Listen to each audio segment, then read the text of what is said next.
Hi everyone, yes, Feta to another episode of Dimitra's Dishes. Today, I'm going to be teaching you how to make my salmon that's topped with Kalamata olives, herbs, and feta cheese.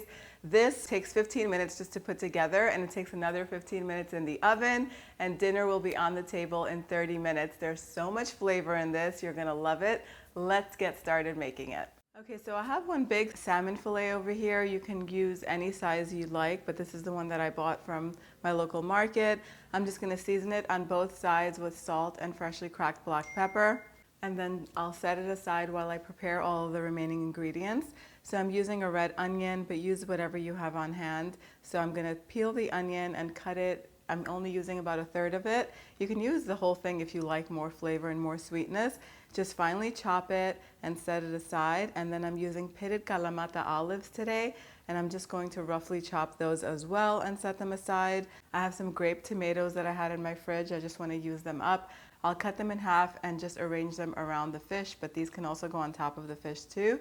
I'll top the fish with the chopped onions and the olives, and then I'll crumble lots of feta cheese over that. And then lastly, I'll drizzle a little bit of olive oil over the fish and the tomatoes. Finish it off with a little bit of dried oregano. And my oven is preheated to 425 degrees Fahrenheit.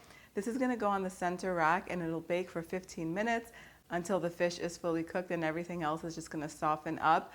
I like to garnish this once it comes out of the oven with some finely chopped parsley and a little bit of lemon juice on top, and it's ready to serve.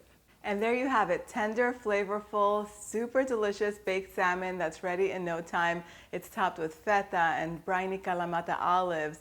I finish it off with a little bit of parsley for some freshness.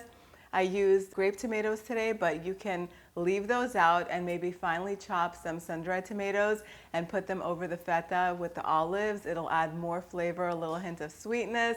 This is so delicious, and you could serve this with mashed potatoes, some Mediterranean rice pilaf, a nice green salad, and some bread, and you'll have dinner on the table, and everybody will love it, and it tastes so much better than takeout, and it's super healthy for you too. You can head on over to the website to print this recipe out, www.dimitrasdishes.com. Kalio Alexi.